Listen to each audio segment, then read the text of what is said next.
Now that we know how to simplify radicals from the previous section, we can now take that technique and begin to do some operations on radical expressions. That is, we're going to be able to simplify, and then once we've simplified, we're going to be able to combine like terms together. So we may have two radicals that have completely different radicands inside of the radical. And yet, after simplifying, they're the same radical with the same radicand. We can combine those together in the same way that we could combine 2x squared plus 3x squared. We just add the coefficients out in front. So we're going to talk about how we add and subtract radicals. And then multiplying is going to be actually even easier than that. We're going to multiply, and then once we simplify, we're done. There's a nice little rule that helps us do that. So let's talk about these three operations, and we'll save dividing radicals for the next section. To add or subtract radical expressions together, the basic principle to remember is that we combine like terms. Okay, so to combine like terms, we need to talk about what do we mean by like terms. This phrase right here, basically for radicals, means same radical with the same radicand.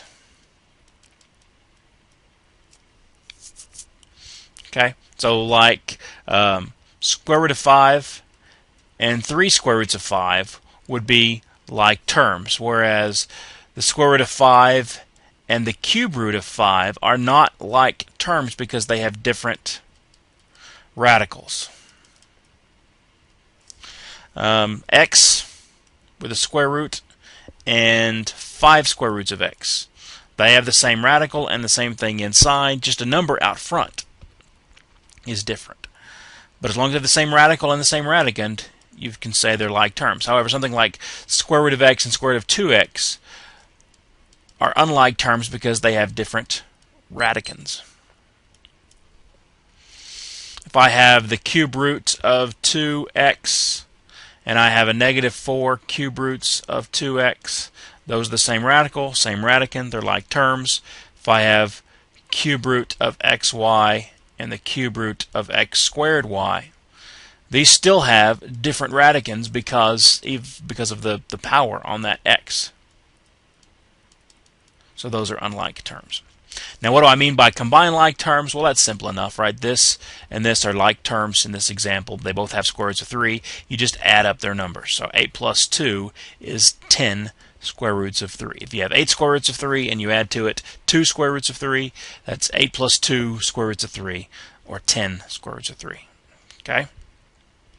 On this example, you look for the like terms. They have a 4th root of 3x, a 4th root of 3x, but this one's a cube root, so it's not the same, right? So I can combine these two together and get 5 4th roots of 3x, but this one doesn't have anything else like it, so it's going to be just sitting over here and there's nothing else I can do with it.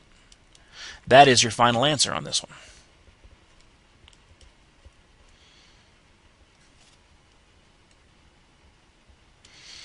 In general, to add or subtract radicals together, the first thing you want to do before you do anything else is simplify each radical.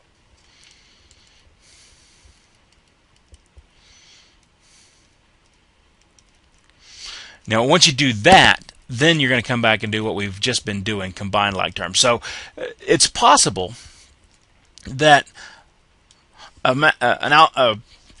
radical expression that will simplify doesn't look like it will when you first see it. Like, what if I said the square root of 8 plus the square root of 2? Those are not alike, right? However, what if we use the trick that we learned last time for simplifying this radical? What if I split that into 4 times 2, put a square root over each one? I'll have 2 square roots of 2 plus the square root of 2 then, right? Which I can further simplify. So I've taken something that did not combine because they weren't like terms, but after simplifying I saw that, in fact, they are like terms. We can combine them into a single expression. So that's why we're going to always do this step first. We're going to simplify each radical as much as we can by pulling out all the perfect powers and then be able to combine them together into a single expression. 3 square roots of 20 plus 5 square roots of 45. So let's look at each radical separately, 20, can I split that into a perfect power times a leftover? Right? Is there a perfect square that goes into 20? And there is, right? 4 goes into 20, so that's 3 just hangs out. Split that into square root of 4 times the square root of 5. All right, this 5 hangs out, and I can split 45 into the square root of 9 times the square root of 5. Now, what's square root of 4? Right? That's 2, isn't it?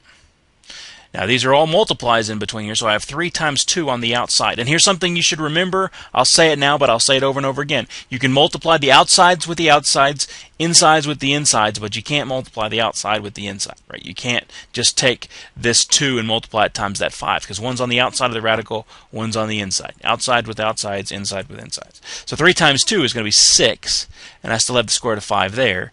This square root of 9, we all know square root of 9 is 3. 5 times 3 is 15, square root of 5. So that gives me 6 plus 15 is 21 square roots of 5. All right, let's look at one where we may have variables showing up underneath the radicals. In this case, we're looking at 3 square roots of 12x minus 6 square roots of 27x.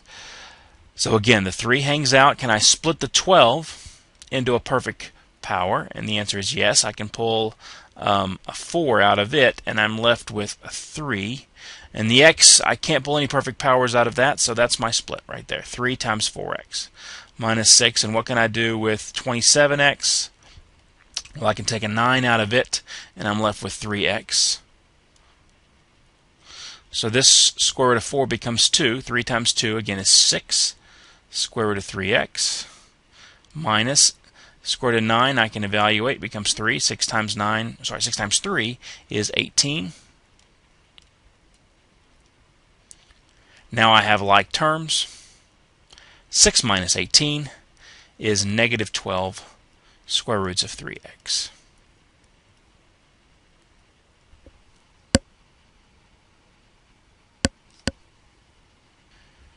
In example C, we've got 8 square roots of 5 minus 6 square roots of 2. We're asked to simplify, subtract if we can. All right, so we would start by simplifying each radical. Now look at these radicals. Square root of 5, I can't pull out any perfect powers out of 5, right? Okay, what about 2? I can't pull out any perfect squares out of 2 either. So those are simplified. Are they like terms? No. They're not. I got a square root of 5, square root of 2, different radicals. Same root, but different radicals. Sorry, say that again. Same radicand, they're both square roots, different radicands. Can I say that correctly? One more time. Same radicals, different radicands. That's what I'm trying to say. So they're different. I can't combine them. That's the whole point I'm making here. So can we do anything here? No, it cannot be simplified. I think on your homework you actually will come across ones like this, and there's actually an indication in the instructions for the homework for how you handle that. It says type a capital N in whenever it can't be simplified. Okay? So that's what you do. Do whatever it tells you to do there. If you can't simplify it any further, then you know that you're done. Now let's take a look at this one. We've got 5 cube roots of x squared y plus the cube root of 27x to the 5th y to the 4th. So we split everything up. 5. We have a cube root times a cube root because we're going to do perfect powers and leftovers. Now this one looks like it's all leftovers, doesn't it? I can't pull in any powers or multiples of 3 out of x squared or y to the first. So in fact, I'm going to come back and just erase this second one. It's going to stay exactly as it is. It's 5 cube roots of x squared y. What about this one?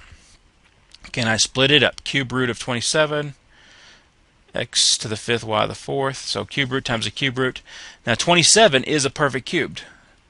So I'm going to pull it out. X to the 5th can become x cubed with x squared left over. Y to the 4th is y cubed with y left over. Okay? That gives me 5 cube root of x squared y plus the cube root of cube root of 27 is 3, cube root of x cubed is x, cube root of y cubed is y, and cube root of x squared y. Notice how these both have the same radical. So I'm going to combine their coefficients. Now, I can't combine them into a single term because 5 and 3xy aren't the same, but I can write it like this. 5 plus 3xy all times the cube root of x squared y.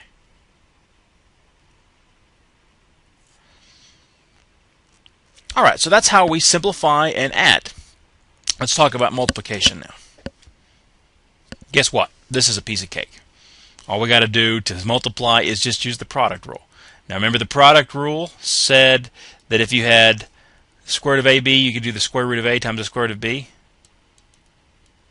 Well, guess what that means? You can also go the other direction. Square root of AB is the square root of A times the square root of B. You can also go that way. So if you have something like this, you can multiply the insides together. Remember, insides with insides, outsides with outsides, and get the square root of 3 times 6 is 18. X to the 5th times x to the 4th is x to the 9th. And now we simplify. So we put perfect powers and leftovers. Square root of 9 with a 2 left over.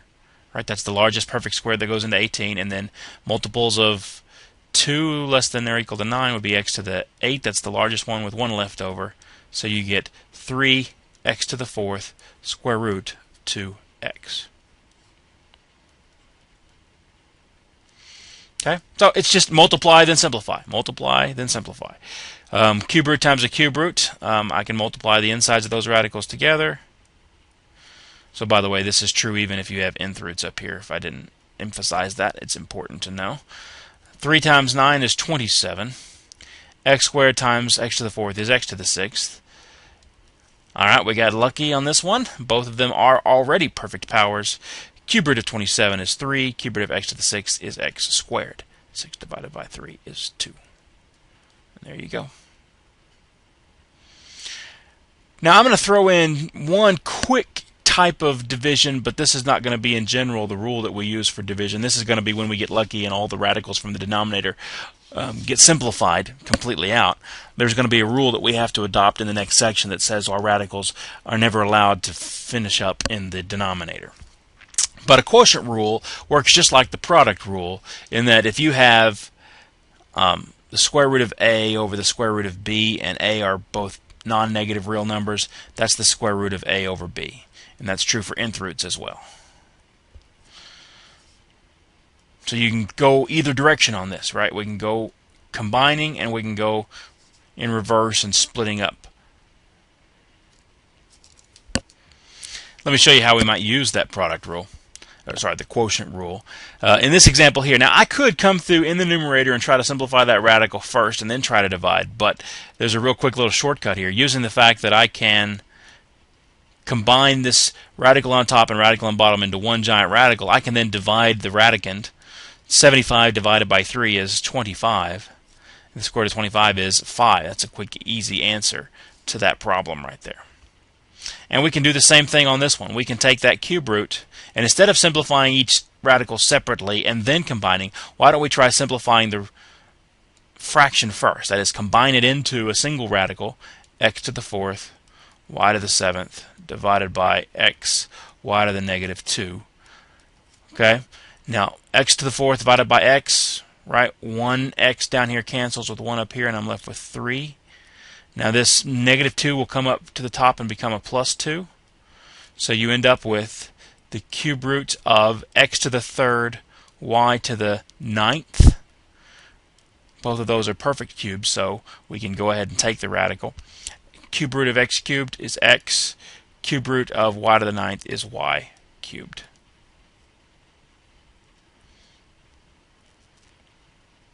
Alright, that's the end of Section 7.4, where we added, subtracted, and did some multiplying and a little bit of division. We're going to come back and look a little more in depth at problems that involve both multiplication and addition, and then spend most of the next section talking about how we divide radicals.